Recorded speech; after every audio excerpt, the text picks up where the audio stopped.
Lujeng enjing barudak, ayeuna urang diajar ngeunaan pupuh jeung kalimah basajan. Pupuh nyaeta wangun, ugeran atawa rakitan puisi tradisional Sunda nu geus tangtu patokanana. Patokan naon nyaeta jumlah padalisan dina unggal pada sarta kaungger ku watek eusina. Dina pupuh kitu teh disebutna guru lagu jeung guru wilangan. Pupuh adalah patokan atau aturan yang biasa digunakan dalam beberapa puisi tradisional Sunda yang sudah tentu patokannya, jumlah pada lisan di setiap barisnya, serta keikat oleh watak isinya. Di pupuh disebut guru lagu dan guru wilangan. Guru lagu teh naon? Guru lagu nyaeta sora panungtung atau suara vokal akhir unggal pada lisan.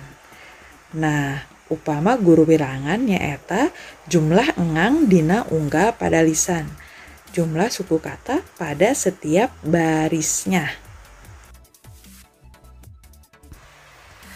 Di dieu aya nu disebut pada lisan. Pada lisan nyaeta baris. Engang nyaeta suku kata dalam setiap baris. Pupuh dina sastra Sunda aya sababaraha rupa.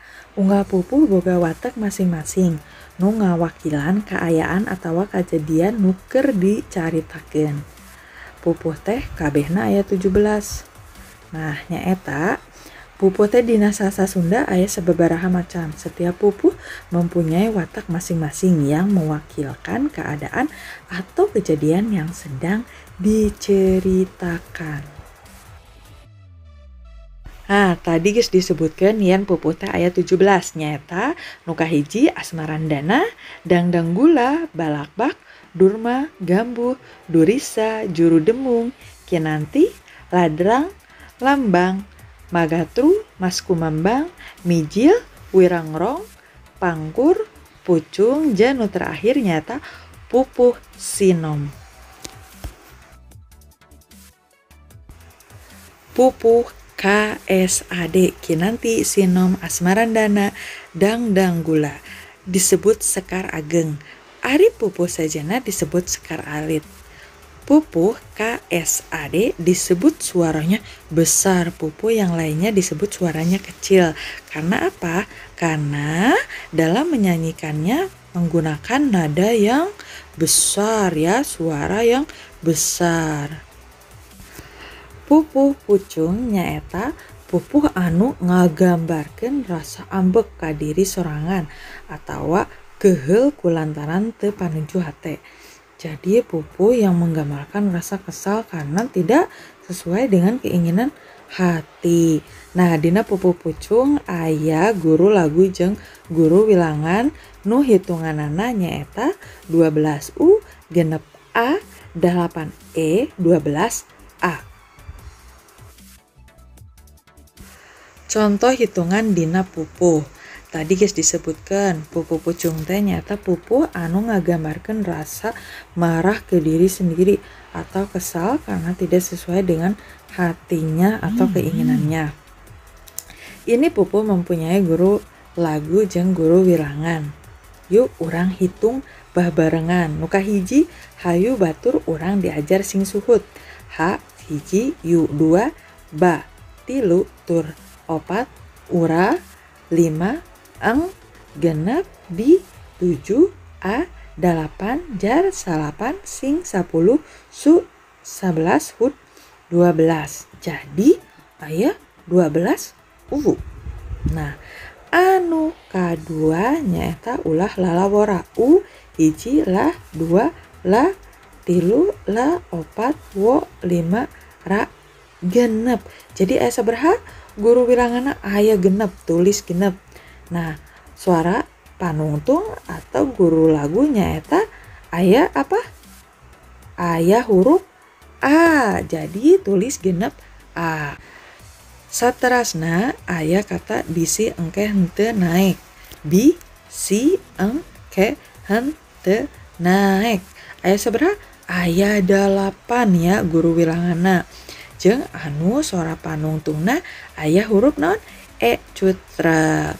Saterasna batur seuri urang sumegruk nalangsa. Batur seuri urang sumegruk nalangsa. Aya sabaraha suku katana guru wilanganna? Aya 12 nya. Nah, guru laguna aya huruf vokalna naon nyata panungtungna huruf A. Jadi 12 A.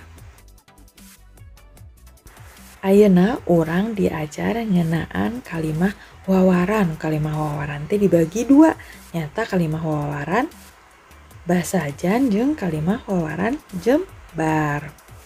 Nah, urang kudu nyaho karena kalimah wawarana. Kalimah wawaran teh nyaeta kalimah anu eusina atawa maksudna pikeun ngabejakeun ka batur ngeunaan hiji hal.